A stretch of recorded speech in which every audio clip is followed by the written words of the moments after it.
ओम श्री गुरुभ्यो नमः। नमो नमः। मैं डॉक्टर नंदिता सिंघवी, सह आचार्य, राजकीय डूंगर महाविद्यालय बीकानेर। आज हम अष्टांग हृदय के सूत्र स्थान के अंतर्गत चतुर्थ अध्याय, जिसे कि रोगानुपादनीय अध्याय कहते हैं, उसके प्रथम श्लोक का अध्ययन करेंगे। इस अध्याय में बताया गया है कि किस प्रकार का आचरण अर्थात आहार विहार करें जिससे रोगों की उत्पत्ति न हो। इस प्रकार रोगों की उत्पत्ति रोकने में हितकारक होने से इस अध्याय का नाम रोगानुपादनीय अध्याय है।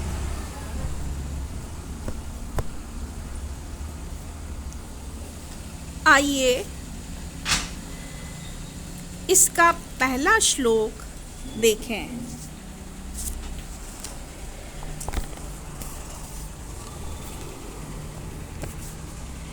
वेगान न धारयेत वातविन्नमूत्रक्षवतृण क्षुधाम निन्द्राकाश क्षम श्वास जृम्भाश्रुच्छर्दिरेतसाम।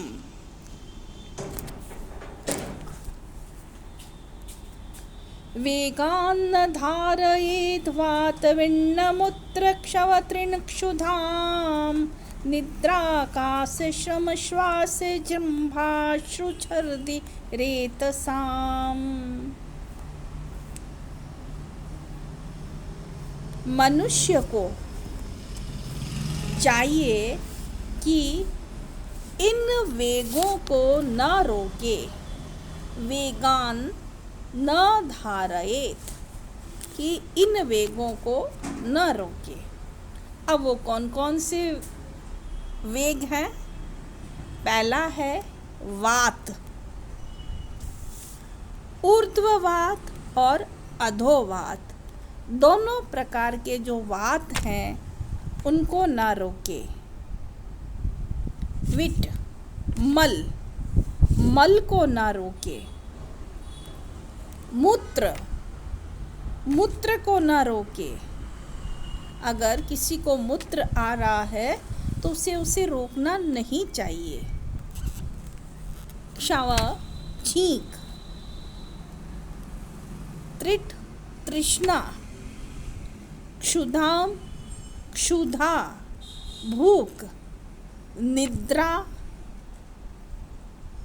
कास, खांसी। श्रमा, श्रम जनित जो श्वास है, श्रम श्वास। जृम्भा, जम्भाई। अश्रु, आंसू। सुख और दुख दोनों प्रकार के जो आंसू हैं। छर्दी, वमन, उल्टी। रेतस और जो शुक्र है। इन 13 प्रकार के जो वेग हैं उन्हें नहीं रोकना चाहिए।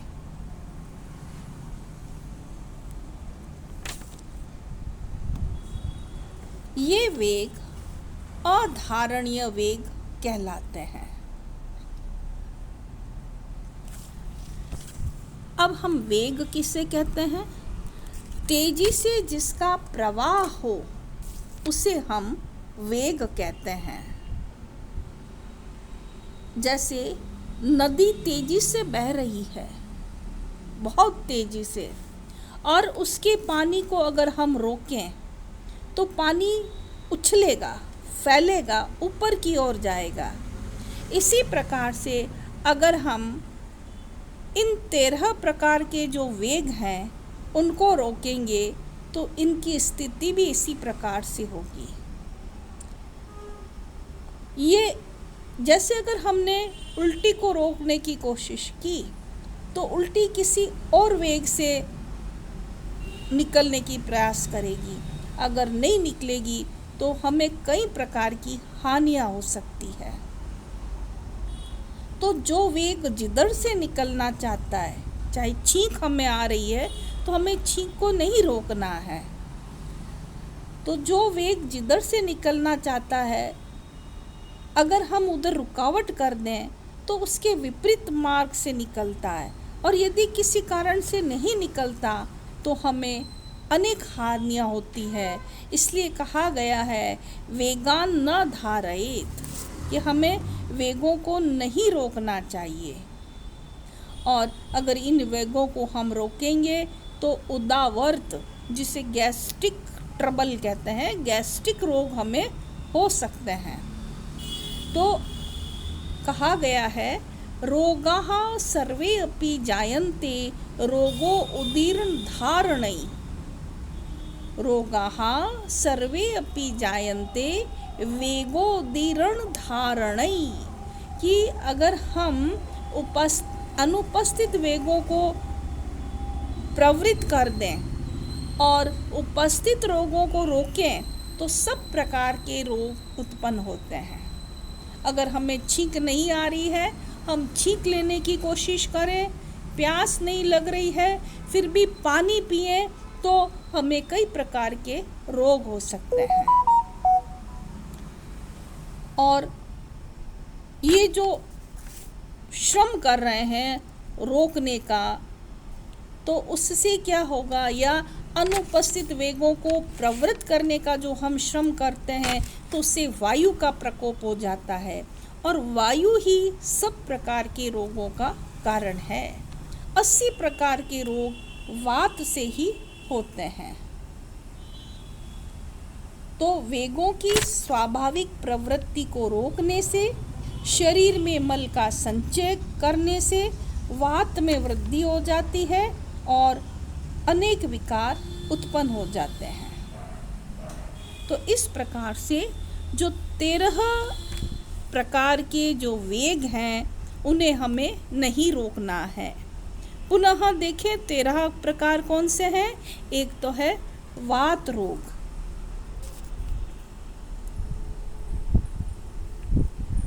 ऊर्ध्ववात एवं अधोवात, जिसे अपान वायु भी कहते हैं, मल, मूत्र, छींक,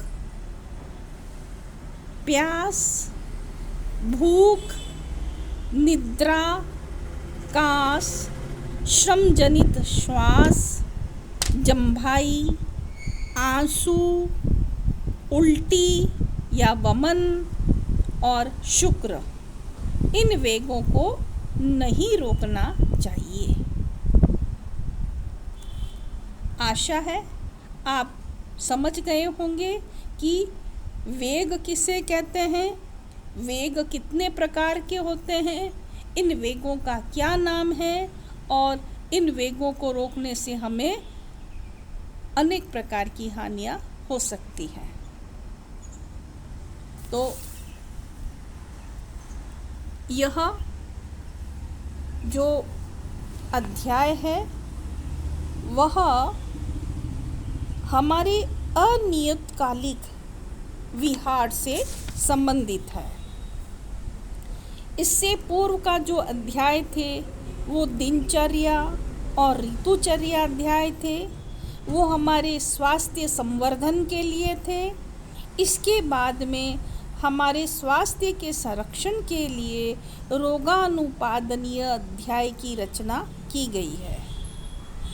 दूसरे और तीसरे अध्याय में नियतकालीन विहार का वर्णन था, और इस रोगानुपादनीय अध्याय में अनियतकालिक विहार का वर्णन किया गया है।